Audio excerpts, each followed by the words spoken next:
되나요? 네. 우리가 세일의 작정, 성경 공부를 시작할 때에 저도 그렇고 여러분들도 그렇고 아마 너무 긴 시간이다 아마 이렇게 생각했을 거예요. 오늘 20일째가 되고 보니까 진짜 길더라고요. 네, 진짜 길더라고요. 근데 어느새 지금 20일 그리고 내일이면 마쳐지게 되었습니다.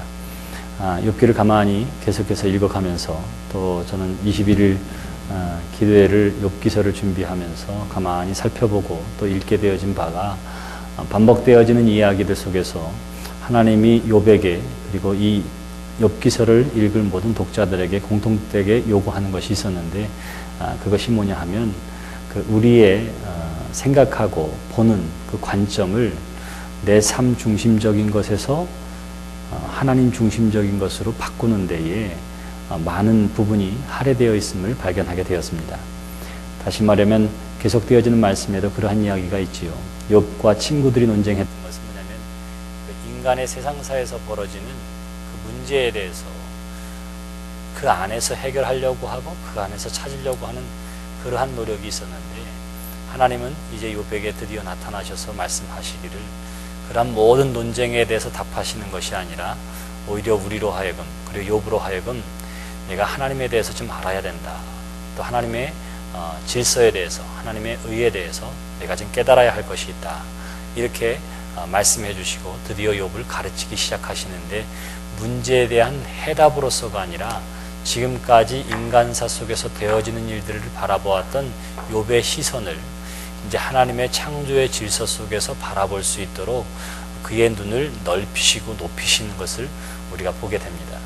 그러니까 여러분들 또한 함께 성경을 읽어 나아가면서 가장 중요하게 생각해야 할 것이 이 욥기는 어떻게 하면 내 이 어려움을 욥과 같이 극복할 수 있을까? 어떻게 하면 해결책을 얻을 수 있을까? 장래의 문제를 어떻게 하면 극복할 수 있을까? 이러한 구체적이고도 세부적인 것이 아니라 우리의 신앙의 관점을 사람의 눈에서 적어도 하나님의 그 창조의 섭리 속에서 바라볼 수 있는 그러한 눈을 하나님께서 요구하고 계십니다. 근데 놀라운 사실은 이렇게 관점의 변화가 결국은 문제의 해결까지도 이어진다고 하는 사실이 얼마나 복되고 좋은 소식인지 모릅니다. 욥의 이야기들을 통해서 우리 또한 그러한 경험이 있어지게 되기를 주님의 이름으로 기원합니다. 하나님은 어떠한 사람들에게 복을 주시고 어떠한 사람에게 응답해 주시는가 이렇게 봤더니 사모하는 사람들에게 주세요. 사모하는 사람들에게 주십니다. 똑같은 아침 이슬을 먹지만 뱀은 그거를 가지고 독을 만들어내고요. 젖소는 우유를 만들어냅니다. 그러니까 재료는 같은데 만들어내는 것은 누가 어떻게 소화하느냐에 따라서 달라요. 하나님의 말씀이 똑같이 선포되어지는데 어떤 사람은 은혜와 능력의 사람이 되어지고 어떤 사람은 전혀 관계없이 차갑고 냉랭한 사람이 되어지는 이유도 바로 거기에 있습니다. 그런데 우리가 하나님의 말씀을 듣고 또한 나누는 가운데에 욥기를 읽으면서도 욥이 경험했던 그 놀라운 은혜와 은총의 경험이 나의 경험이 되게 해달라고 하는 간절한 소망을 가지고 있으면 하나님께서 우리의 눈과 마음을 욥과 같이 넓혀주시고 욥이 경험했던 놀라운 은혜와 은총 또한 함께 경험하게 해 주실 줄 믿습니다. 간절한 마음의 소망을 가지고 이 시간 우리에게 주시는 하나님의 말씀에 귀를 기울일 수 있기를 바랍니다.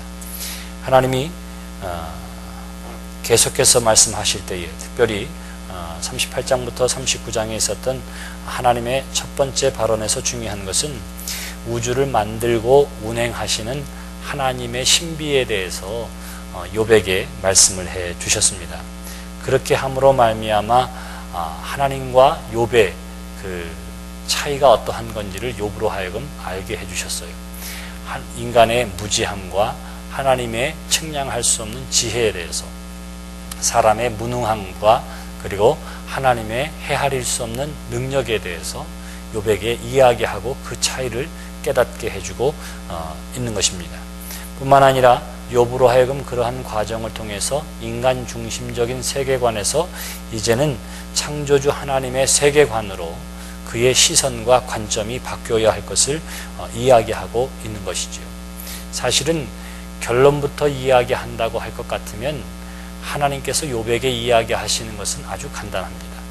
하나님의 지혜와 능력과 권위와 그리고 하나님의 자유하심과 일하심에 대해서 무한하고 무지하고 제한되어 있고 무지하고 무능한 인간의 지혜로는 그것을 판단할 수 없다. 혹은 알 수 없다. 더 나아가서 이해하는 것조차 힘들다. 그러니까 만일 인간이 알 수 있고 이해할 수 있고 받아들일 수 있는 것 범위 내에서 하나님을 신뢰하고 하나님에 대해서 말한다고 할 것 같으면 우리는 살면서 욥과 친구들과 했던 그 낮은 차원에서의 논쟁거리 가운데에 묻혀 살 수밖에 없는 것입니다.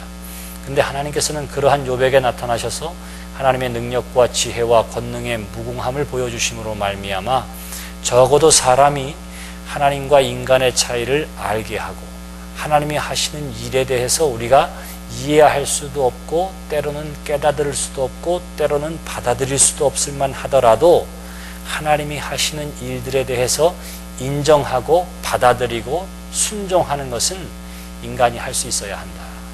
성경이 우리에게 이야기하는 것이 바로 그것입니다. 그러니까 우리는 보통 이해할 수 있으면 이게 하나님의 뜻이구나 이렇게 생각하고 받아들일 수 있으면 순종하잖아요. 근데 성경은 하나님이 하시는 일에 대해서 사람이 다 이해할 수 없기 때문에 이 세상을 하나님께서 주관하시는 줄 믿고 하나님이 나에게 명령하시고 부탁하신 것을 지켜 행하는 것이 인간의 도리이다 라고 하는 사실을 우리에게 가르쳐주게 될 것이고 그렇게 행하는 삶을 하나님께서 복 주시고 그에게 필요한 힘과 능력 또한 공급해 주신다고 하는 것이 욥의 이야기를 통해서 우리에게 주시는 것입니다. 그래서 이어지는 40장, 41장 2절 말씀에 대해서도 이제는 세상에 대한 하나님의 정의로운 통치 영역과 방법에 대해서 우리에게 이야기를 해 주시면서 역시 첫 번째 발언과 마찬가지로 우리 인간의 관점의 변환을 하나님께서 요구를 해주고 있는 것입니다.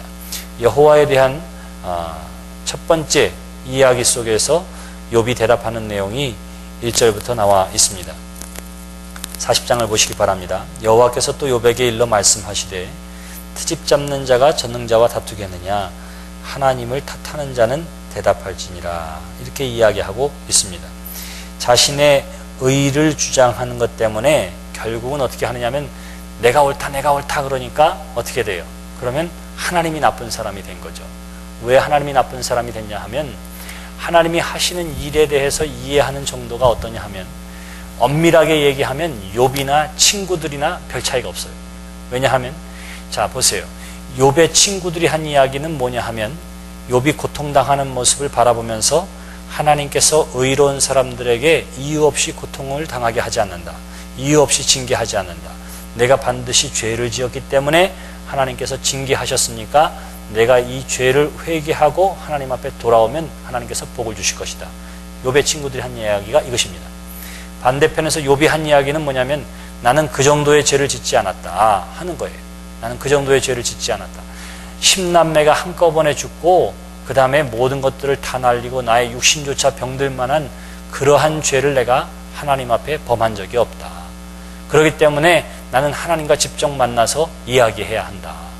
욥이 그렇게 이야기한 거예요.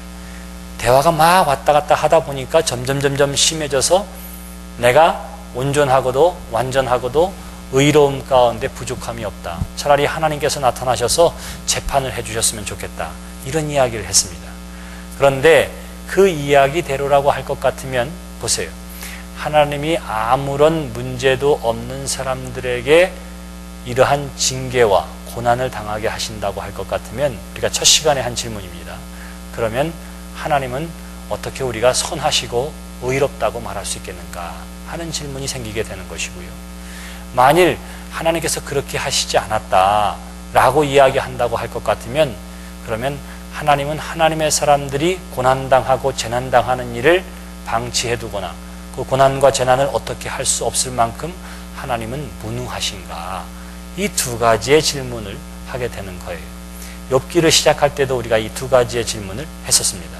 그래서 그 긴장 상태를 가지고 왔는데 욥이 지나치게 내가 의롭다고 논쟁 가운데 이야기하다 보니까 결국은 그 욥의 지나친 의에 대한 주장은 하나님에 대해서 어떻게 하느냐 하면 하나님이 오히려 잘못된 것이라 이렇게 이야기를 하게 된 거예요.